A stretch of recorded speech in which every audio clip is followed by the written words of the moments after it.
feel guilty doing anything because that's my dad. That's my dad. That's my chief. Nigeria. You know, go better for that country, Sha. What a country, what a mess. What a mess of a country, what a mess of a morning. Today is 21 days that I lost my dad. And being Father's Day, I'm seeing all of this posts and I just felt like I needed to share my story. Let the world know what they did to my dad. 21 days today. My father is not here. I can call him to wish him happy Father's Day.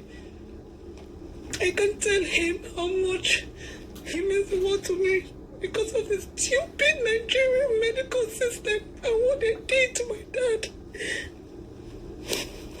I had to go live today because I don't want anyone else to go through the pain I'm going through the pain and anger. They killed my dad. He's not supposed to die. The medical system killed him. They killed him. For those of you who don't know, let me give you an insight of who my dad is, or who my dad was, or is, because as far as I'm concerned, I still find it hard to believe he's gone. My dad is the kindest man you would ever meet. He is a man that we always tell him the reason why you never became rich was because you were always helping people. I grew up in a home where we had uncles and aunties living with us. I didn't know who was who. Everybody. The house is full all the time. I was always calling my mom auntie. I called my mom auntie for a very long time because people were calling her auntie. So I didn't know who was my aunt, who was my aunt, or who was my mom. That's just to let you know the kind of person my dad was. He is a man who loves people around him. He will give you his last dime. Everything you see about me today is from my dad. You know, fashion, all of that. My dad is what we call this delicious man. He loves to show off with clothing. He is a jolly good fellow. At some point in his life, he was even a DJ. You know, he was the most popular DJ in the village. Every relation I have today, cousins I have who has ever gone abroad, my house was their exit. They used all come to Lagos and sleep in our place weeks, months before their visa comes through and they leave. Like, I'm just trying to give you an insight of who this man was. He was a kind man. He was, for you to know how kind this guy was, his death was a shock to everybody in the village, whereby people are saying you can't just bury him like that. You must wait. They just killed him. Now let me tell you guys what happened. COVID did not kill my dad. Nigerian decay system, medical system killed him. My dad has been suffering from diabetes for a very long time, and he has high blood pressure issues and ulcer. We've been managing his health for a long time. Most of you who know me personally know how I used to buy his drugs from abroad, and I will always post on social media who is going to Nigeria, who will help me take his medication back home. He has been managing it very well. Those of you who know him and those who saw him recently, you all saw that he was looking good and healthy. I spoke to my dad on Friday. He died on the 1st of June. So on a Friday would have been the 27th of May or thereabout. He was okay. Nothing was wrong with him. The next day, which was supposed to be on a Saturday, was when he checked his blood sugar, you know, and he found out that his blood sugar was high. Now, this man has the machines at home. We bought these things for him. He has the machine, the equipment to check his blood sugar. He has the equipment to check his BP level. He has all of that at home. So he noticed he wasn't feeling too good. He checked it and he realized that the sugar level was too high. when he realized sugar level was too high, he took himself to the hospital. I registered him in Nigeria, which was which is a private hospital. I registered him in that hospital. He went there, checked himself in that hospital, which is King Solomon in Anthony, Maryland. Then I told him to go and do a test. Look, guys, like all the information about what happened to him, I wrote everything down. Now, they said he went there.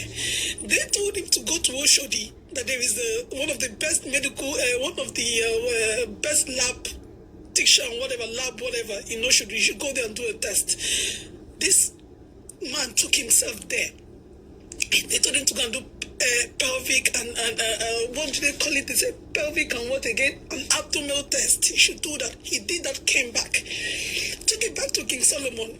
King Solomon said that he cannot, the doctor in King Solomon, this is somebody who has been treating my dad, said, another thing you need to go do is to do ESR test, or whatever that means, I don't know. My dad went ahead and did it.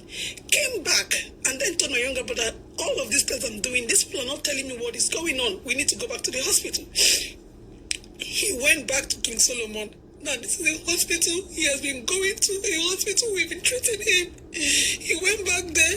The stupid doctor opened his mouth and said, you have to do, what did he say again? You have to do, he said he has to do a chest x-ray to see what is wrong. Now, you did the third chest x-ray and said you do not have a radiologist to read the test for you. That they have to take my dad out of the hospital. My younger brother said, but you've been doing treating him. At least put him on, give him a bed or something. He said, no, that the radiologist is going to come on Wednesday to read the test. This guy is in your front and dying.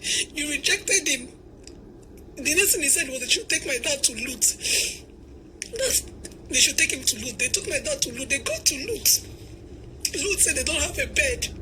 That they don't have a bed. My younger brother kept begging and said, but there is a bed. Ruth said they don't have a bed. My younger brother had to push his way into there and saw that the whole place was empty. They said that they can't do anything because they are fumigating and all of that.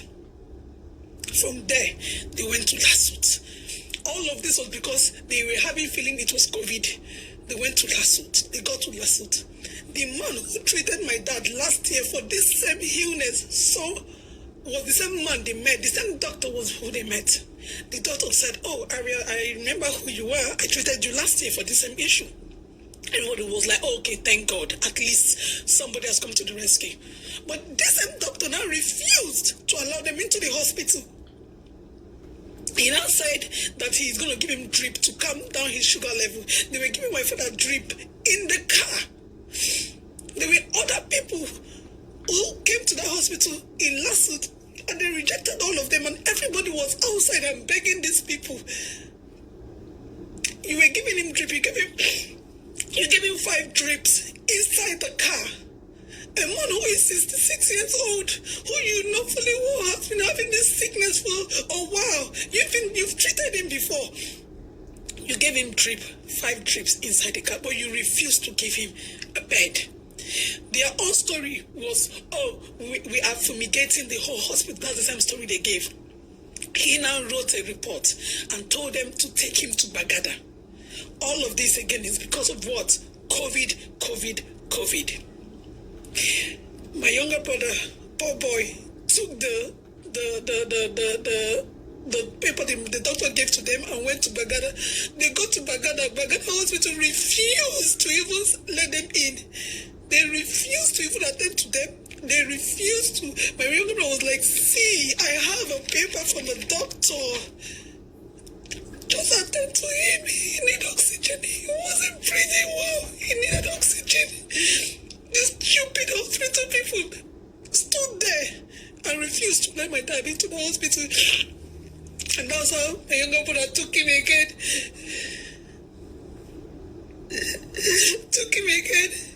Now, this is 4 hospitals they've been to. My younger brother, finally my cousin who is a nurse in Lagos called. I told my younger brother that she has a friend who has a private hospital somewhere. I don't know where it is in Lagos there. and told them to bring my dad to that place. Let her see what she can do. When she run the test on him, she found out that the sugar level was really way too high. And he wasn't breathing well because apparently, when your sugar level rises, it kind of affects your breathing and all of that. And she was the one who gave them oxygen. All these other hospitals, Lasuth, King Solomon, Bagana Hospital, Lutz, none of them gave him oxygen. And they could see that this guy wasn't breathing well. He now, the woman now gave them the oxygen and said, but she cannot keep him either because her hospital is a very private, small hospital, really small. So she didn't have a bed space. They kept him at the reception, which was small, and my dad was cold there, so they had to take my dad back into the car. She was one and said, you know what, the only place you guys can go to will be the Yaba Isolation Center. There you can see a doctor, there you can get a bed, and then they will probably run a test and see. Meanwhile, he has run CT scan tests. He has done the chest ray, the chest X-ray. He has done what was it called again? The ESR test, the pelvic test, abnormal test. He did all of these tests, but none of them could read what is wrong with him. But what is wrong with him was simple. His sugar level was too high. He needed oxygen. When I go to isolation center, they said where they brought him to was not where people that have COVID. Those people, that center, they don't have COVID patient. What they have is like a preliminary place where you come and you do a test. If the test says COVID, then they will take you to the isolation center.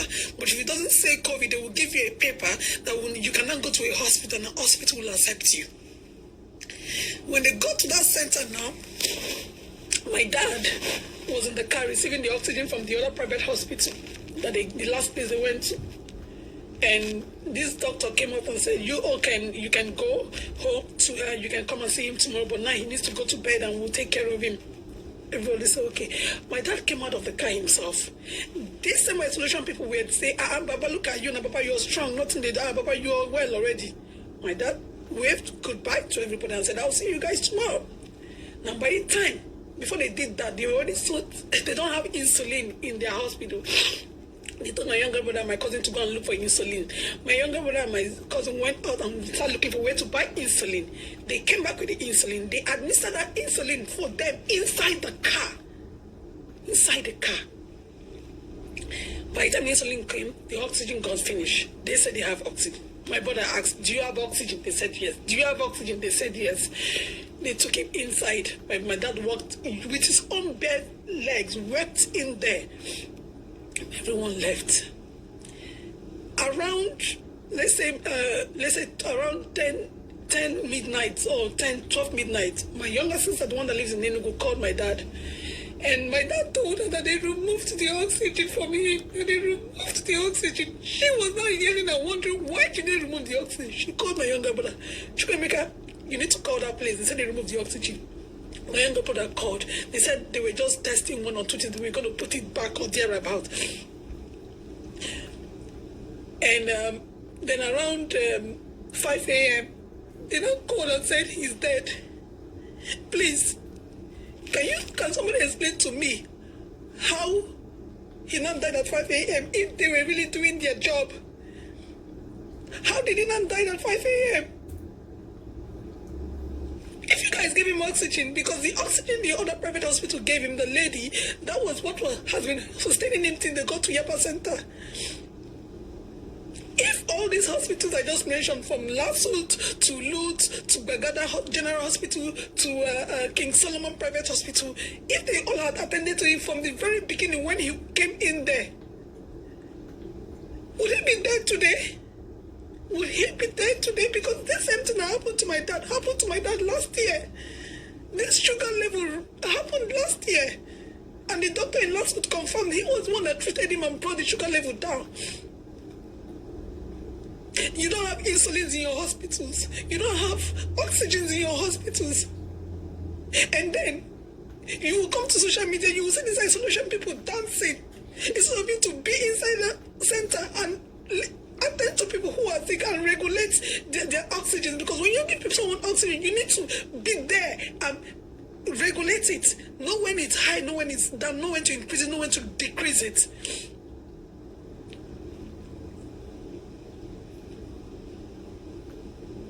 It's Father's Day today, and I see everyone celebrating their dad,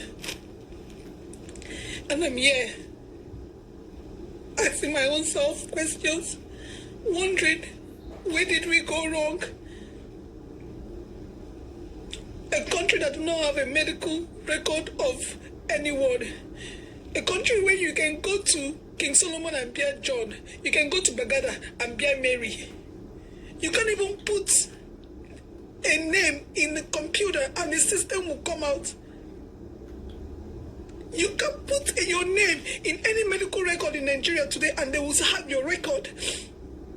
We don't have record because all of these people do is say test, go and do this test, go and do this test. If you have someone's record, if you come to a hospital and you give them your name, once they see your record, they should know exactly what is wrong with you because then they have your record. But this country do not have medical record of anybody. Once you come, they will tell you to go and run all sorts of tests. They have no record of what your medical history has been all your life.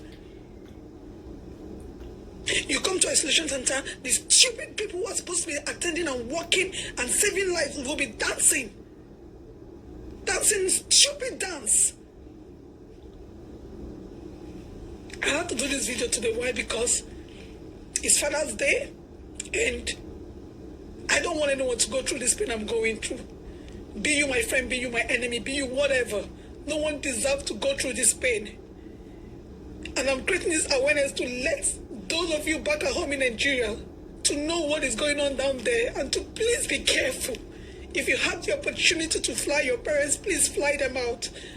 That was the same thing I did when I was in Europe. My dad came to Europe and did his medical test. Now let me tell you this, guys. 2011 when my dad came to Europe, do you know the medication they gave to him as diabetics medication was actually killing him?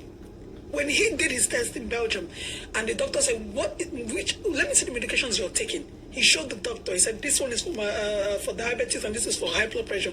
The man literally looked at my dad and said, wait, you mean a doctor gave you this in Nigeria? He said, yes. The man said, this is what is actually making your issue worse. This medication they gave you is the wrongest thing they can ever give to anyone suffering from what you're suffering. And that's how this doctor changed his medication. When he got back to Nigeria, I knew how my uncles were all calling me, and aunties and uncles who are going through the same issues, telling me, Choma, please, you need to start buying this medication for us. My dad came back looking good. Came back with his face full. He came to Belgium looking like a scarecrow because of the stupid medication they gave to him that was draining him and killing him the more for us.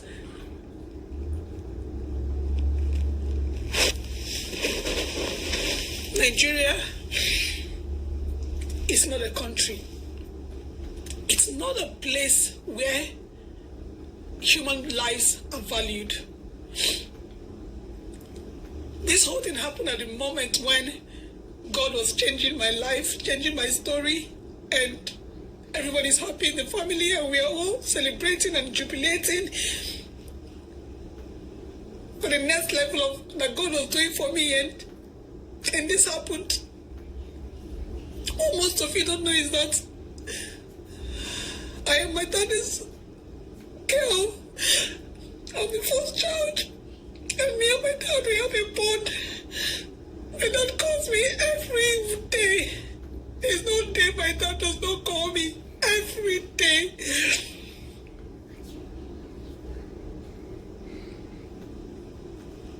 I am what you know what you call it, the typical daddy's girl. I am typical daddy's girl. Typical daddy's girl. I seek my dad's approval. I seek my dad's approval for everything. Like, my dad is like an idol for me. Offending him is like me trying to kill my own self. He would have called me now. He would have said to me, Archie, it's Father's Day. What are we celebrating? How are we doing it?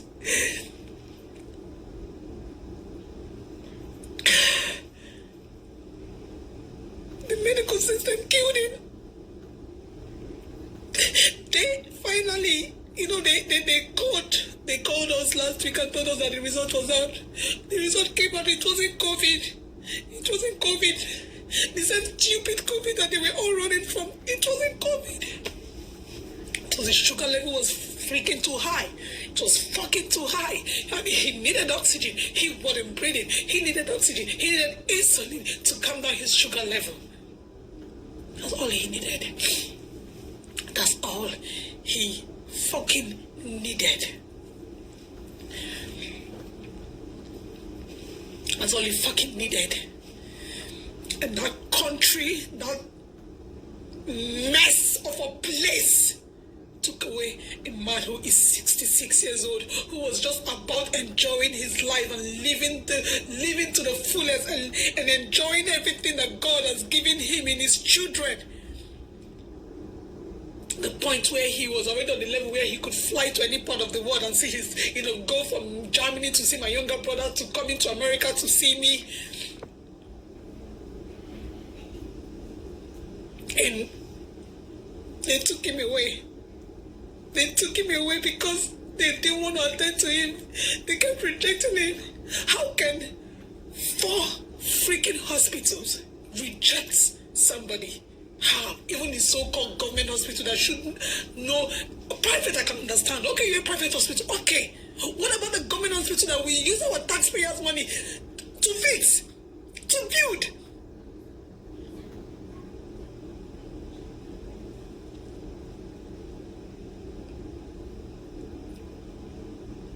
I hope they are all happy. I hope that now that he's gone, they are happy. That another soul is gone from their hands.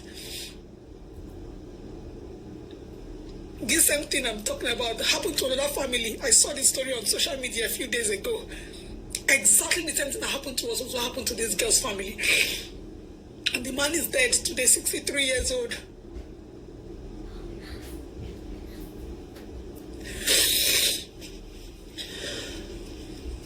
I don't have a dad who will call me anymore and tell me how beautiful I am. Who will tell me? Have you posted today? My dad will say, Gee, you did not post on social media today. Oh, you don't want to post? Where are you? Go and have your shower. Go and put on your fine clothes. My dad was so proud of me. My dad loved me so much that when I see his post sometimes on social media, I'm always shy. I'm like, oh, Daddy, come on. But that's a man who loves his daughter, and he was not ashamed of it. He was even promoting my business for me on Facebook. I posted one time about somebody who bought clothes for me, and she came out on, I think, on CNN or something, and the clothes she was wearing was my design. And I posted it, and the lady Chica came back. Guys, I'm sorry, I know I'm a complete mess. I'm a complete mess. I posted it, and Chica came back and ordered some more. And my dad was happy, and he went on and thanking Chica for ordering more clothes, and he was, happy. He was sharing it. Telling everyone, I'll come and see. That's my dad for you. That's a man who genuinely loves me and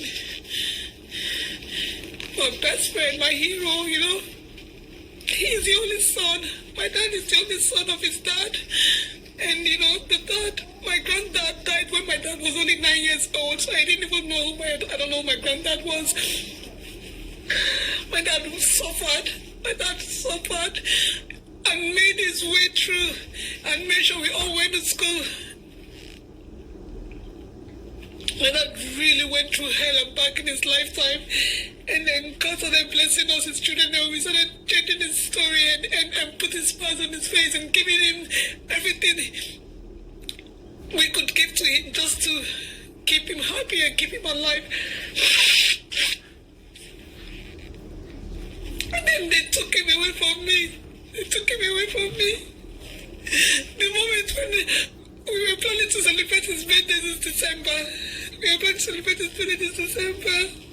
I was planning South Africa with him because he has always wanted to go to South Africa. So I was telling him, you know what, come next year, we're going to South Africa together. And now they took him away from me. This stupid country, useless country, took him away from me. My relationship with Nigeria is love and hate. Love and hate. I used to be pro-Nigeria. I used to be that type who says, oh, come off it. When I'm 70, I'm relocating back home. Hell no, I ain't relocating nowhere. No, never. I'm done. Like I said, love and hate. Love and hate in the sense that I have no choice. That's where I'm from. I got my family there. I wish I have a way to uproot every single member of my family. I will. Every single member. I'll do it. But unfortunately, I can't. I can only do the best I can by helping them one way or the other. But that's not a place to live. If you have an opportunity to get out of that country, please do. At least there's a tendency you live longer. When the medical system is a mess. We keep claiming giant of Africa, my butt, my ass. Ghana is way better than us. Cameroon is way better than us. 2020, we do not have medical record. 2020. As somebody will come to your hospital, you will tell them to go and do all the whole tests in this world because you want to collect money, because you just want their money. But if you have a medical record, you would know what is wrong with that person and you will know the specific test to tell the person to do. But because you don't have medical record, that's why you kept going, do CT scan, do pelvic. When the whole test came out, nothing was in there. The pelvic test shows fine. The abnormal test shows fine. The so-called X-ray, they said they don't have a radiologist to read the X-ray. A medical doctor said he has no radiologist in his hospital to read an X-ray test for him. Meanwhile, the person that ran the test was a radiologist. But he said he cannot, the radiologist is not a government radiologist, that he needed a government radiologist to read the test for him. In Nigeria, in 2020.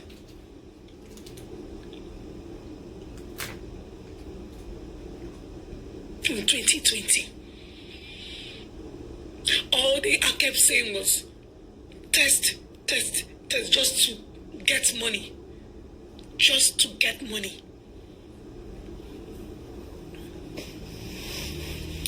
You know what? I had to do this video, like I said again. I needed to share my story because most of you don't know my pain.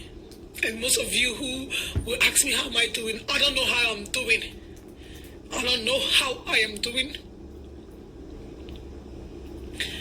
I have a burial to plan. A burial I didn't envision now. I was praying to God and asking God to keep my father for me in 1900. 1900 was what I was wishing for. I never planned now for a burial.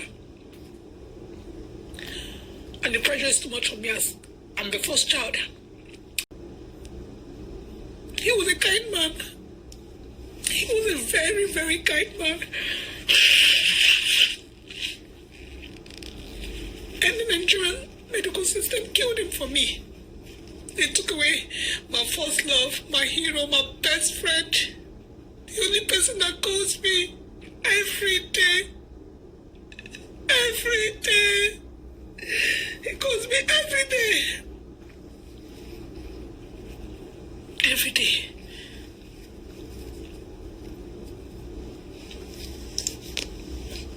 I want to use this opportunity to thank some few people who have been there. You don't even know who my dad was, but you know me, so you reached out. Chicken Master, thank you for the flowers. I appreciate it. Samira, I appreciate the flowers. Thank you.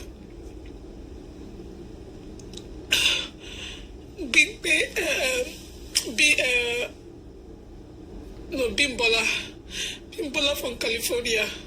I appreciate your support. Thank you. I got your gift. Thank you so much. My cousin Kechilo, thank you. Jane Okafor, I appreciate you so much. Thank you, Jane. Linda Funne, I appreciate you. Thank you. Ihedi, God bless you. Thank you for your support. Thank you.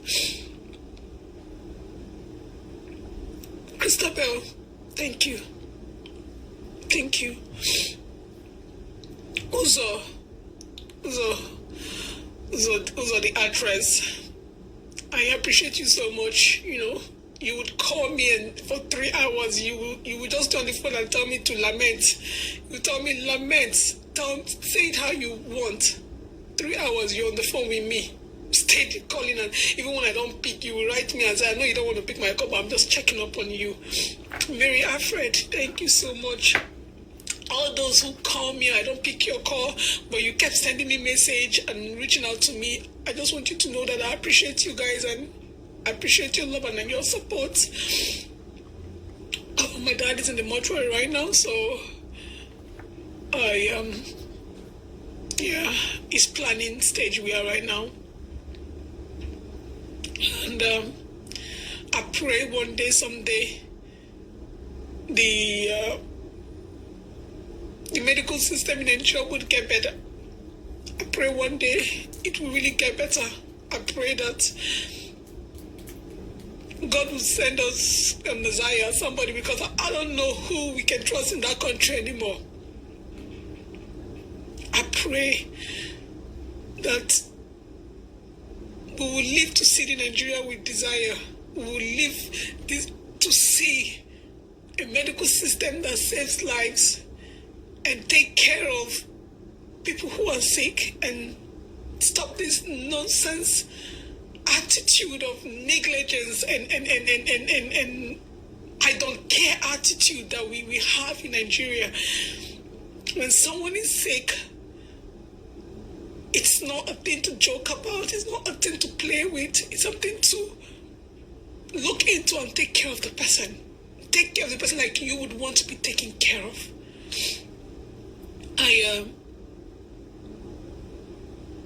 For those who are telling me come back to social media, trust me, I don't know when. I don't know. One thing I know is this: my dad will never want me to give that up. My dad will never want me to give up my dream, my desire, my passion. He would never. In fact, he would literally be mad at me if I give that up. I don't want to give it up either. But I don't know when. I'm still in denial. I still don't want to believe. I'm still in shock.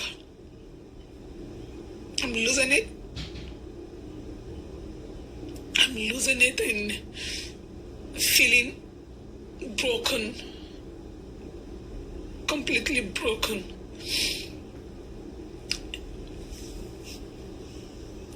May the soul of all the departed rest in peace. I feel guilty doing anything, in fact. Do you guys understand that?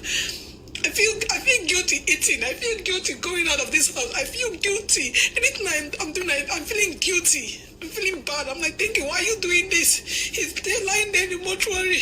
What are you doing? I feel guilty. I feel guilty drinking water. I feel guilty. I feel guilty doing anything. I feel guilty doing anything because that's my dad. That's my dad. That's my chief. Nigeria. You don't go better for that country, Sha. What a country, what a mess. What a mess of a country, what a mess of a country. You know, when you hear this issue about the medical system killed somebody in Nigeria, you don't feel it. You kind of wave it aside. You go like, yes, Nigeria. Until it happens.